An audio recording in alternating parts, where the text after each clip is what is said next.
کہ کسی خیر کے کام میں بھی، بھلائی کے کام میں بھی مسلمانوں کو مشابہت، مسلمانوں کے اندر مشابہت پیدا نہ ہو یہودیوں جیسی یا غیر مسلموں جیسی. یعنی مزاج اسلام کا یہ ہے کہ بھئی جب تم مسلمان ہو، کلمہ لا الہ الا اللہ محمد رسول اللہ پر ایمان لائے ہو، تو پھر تمہارا اپنا ایک طریقہ ہے، تمہارا ایک اپنا طریقہ زندگی ہے، تمہارا ایک اپنا طرز حیات ہے. تم اپنے طرز حیات کو دوسرے غیر مسلموں کے طرز حیات کے ساتھ مشابہ بنانے کی کوشش نہ کرو. یہ ایک مزاج ہے جو قدم قدم پر نبی کریم صلی اللہ علیہ وسلم کی ہدایات میں نظر آتا ہے. اس میں یہ بات بھی ہے تاکہ مسلمان ہونے کی حیثیت سے پہچانا جائے کہ ہاں یہ مسلمان ہے، اور ایسا نہ ہو کہ پتہ ہی نہ چلے جیسے اور غیر مسلم ہے اور یہودی ہے اور نصرانی ہے ایسے ہی مسلمان بھی ہے، کوئی فرق اس کے انداز میں، اس کے ادا میں، اس کے اخلاق میں، اس کے معاملات میں، اس کے لباس پوشاک میں کوئی فرق نظر نہ آئے، یہ اسلام کو پسند نہیں. تو یہاں تک کہ روزہ رکھنے میں بھی، روزہ رکھنا تو ایک عبادت ہے، اچھا کام ہے، لیکن اس میں یہودیوں کی مشابہت کو آپ نے پسند نہیں فرمایا، بلکہ 2 دن رکھنے کا فرمایا تاکہ ان کے ساتھ التباس اور مشابہت پیدا نہ ہو. تو اب بھی اگر اسی وجہ سے حکم یہ ہے کہ بہتر یہ ہے کہ جب آدمی روزہ رکھے تو 9 یا 11 کو ساتھ ملا کر 2 دن رکھے. لیکن اگر کوئی شخص فرض کرو نہیں رکھ سکا 9 تاریخ کو اور 11 تاریخ کو بھی رکھنے کا موقع نہیں ہے، صرف تنہائی روزہ رکھ لے عاشورہ کا، تو یہ بھی کوئی گناہ نہیں ہے، یہ بھی کوئی حرام نہیں ہے. بہتر یہ ہے، افضل یہ ہے کہ اس کے ساتھ ایک روزہ ملا کر رکھے. ایک بات تو یاد کرنی تھی. دوسری بات جو اسی آیت کریمہ میں جو میں نے آپ کے سامنے تلاوت کی ہے، اللہ تبارک و تعالیٰ نے ایک عجیب و غریب جملہ ارشاد فرمایا کہ دیکھو تمام مہینے جو اللہ نے مقرر فرمائے ہیں وہ 12 مہینے ہیں، جن میں سے 4 حرمت والے ہیں. تو پھر آگے جملہ فرمایا فَلَا تَظْلِمُوا فِيهِنَّ أَنفُسَكُمْ، کیونکہ یہ حرمت والے مہینے ہیں تو خاص طور پر ان مہینوں میں اس بات کا خیال کرو کہ تم اپنی جانوں پر ظلم نہ کرو، اپنی جانوں پر ظلم نہ کرو. یہ بڑا وسیع اور بڑا ہی عام قسم کا ارشاد ہے جو اللہ تبارک و تعالیٰ نے ارشاد فرمایا کہ دیکھو ویسے تو کبھی بھی اپنی جان پر ظلم نہیں کرنا چاہیے، لیکن ان 4 مہینوں میں خاص طور پر جو حرمت والے مہینے ہیں اپنی جان پر ظلم نہ کرو. اب یہ اپنی جان پر ظلم کرنے کا کیا مطلب ہے؟ یہ ایک ایسا ہماگیر اور وسیع لفظ ہے کہ اس کے بہت سارے مفہوم ہیں. ایک مفہوم تو اس کا یہ ہے جو قرآن کریم میں بکثرت استعمال ہوا ہے کہ بھئی اس بات کا خاص خیال رکھو کہ خاص طور سے ان مہینوں میں کوئی گناہ کا کام، نافرمانی کا کام سرزد نہ ہو، کیونکہ قرآن کریم نے کئی مقامات پر گناہ کو اپنی جان پر ظلم کرنے کے معنی میں استعمال کیا ہے. وَلَوْ أَنَّهُمْ إِذَا فَعَلُوا فَاحِشَةً أَوْ ظَلَمُوا أَنفُسَهُم فَاسْتَغْفَرُوا اللَّهَ ذَكَرُوا اللَّهَ فَاسْتَغْفَرُوا لِذُنُوبِهِمْ. یہ قرآن کریم میں فرمایا کہ اگر کسی سے کوئی ایسا ناجائز کام سرزد ہو جائے یا وہ اپنی جان پر ظلم کر بیٹھے یعنی گناہ کر بیٹھے تو پھر وہ مایوس نہ ہو، بلکہ اللہ تبارک و تعالیٰ کو یاد کر کے اس سے معافی مانگے اور اللہ تبارک و تعالیٰ معاف فرما دے. وہ یغفر الذنوب الا اللہ، اللہ تعالیٰ کے سوا کون ہے جو گناہوں کو معاف کرتے؟ تو اللہ تعالیٰ فرماتے ہیں کہ یہ اگر کبھی ہو جائے تو کسی مومن سے تو کوئی گھبرانے کی اور پریشانی کی بات نہیں ہے، مایوسی کی بات نہیں ہے، فوراً اللہ تعالیٰ کی طرف رجوع کر کے استغفار کر لو، توبہ کر لو، پاک ہو جاؤ. تو جان پر ظلم کرنے کے ایک معنی ہے گناہ کرنا. تو کیا مطلب ہے کہ اور دنوں میں بھی گناہ سے پرہیز کرنا چاہیے، لیکن ان مہینوں میں خصوصی طور سے گناہ سے پرہیز کرو، اپنی زبان کی حفاظت کرو کہ غلط بات جھوٹ نہ بولے، غیبت نہ نکلے، رشوت نہ لو، اور نگاہ کی حفاظت کرو کہ غلط جگہ پر نہ پڑے، کانوں کی حفاظت کرو کہ غلط بات نہ سنیں وغیرہ. ان تینوں میں گناہوں سے بچنے کا خصوصی اہتمام کرو. ایک تو یہ معنی ہے اس کے. دوسرے معنی اس کے یہ ہے کہ جسمانی اپنے جسم کو کوئی جسمانی تکلیف بھی نہ پہنچاؤ. جیسے کہ بعض لوگ اس زمانے میں حضرت حسین رضی اللہ تعالیٰ عنہ کی شہادت کے واقعے پر خود اپنی جانوں پر ظلم کیا کرتے ہیں کہ اپنا سینہ پیٹ رہے ہیں، اپنے آپ کو زخمی کر رہے ہیں. تو قرآن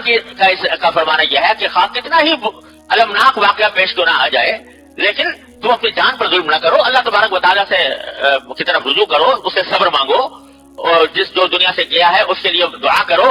لیکن اپنی جان پر ظلم کرنا کہ جس کے نتیجے میں اپنی جان ہلاک ہو یا زخمی ہو، یہ جائز نہیں ہے اللہ تبارک و تعالیٰ کے ہاں. کیوں؟ اس لیے کہ یہ جان تمہیں جو دی گئی ہے، تمہارا جو یہ وجود ہے یہ تمہارا نہیں ہے، یہ اللہ تبارک و تعالیٰ کا دیا ہوا ہے. اللہ تعالیٰ کی طرف سے تمہارے پاس امانت ہے. اس امانت کا حق یہ ہے کہ تم اس کا حق ادا کرو. اس کا کیا حق ادا کرو کہ بلا وجہ اس کو خطرے میں نہ ڈالو، بلا وجہ اس کو تکلیف میں نہ ڈالو، بلا وجہ اس کو ہلاکت میں نہ ڈالو. یہ جو خودکشی کو حرام کیا گیا ہے شریعت میں، اس کی کیا وجہ ہے؟ بھائی کوئی کہہ سکتا ہے میں اپنی جان، میری جان ہے، میرا جسم ہے، میں اپنے آپ کو اس دنیا سے آزاد کرنا چاہتا ہوں، میں اپنے آپ کو ہلاک کر لیتا ہوں، خودکشی کر لیتا ہوں، تو بظاہر تو کوئی اس میں خرابی نظر نہیں آتی. میری جان ہے، میں جانوں، میرا نقصان نفع میرا ہے، کسی اور کو اس میں دخل دینے کی ضرورت. لیکن اللہ تعالیٰ فرماتے ہیں نہیں، یہ جان تمہاری نہیں ہے، یہ میری عطا ہے، میری طرف سے تمہیں امانت دی گئی ہے. اس امانت کا حق یہ ہے کہ جب تک میں اس کو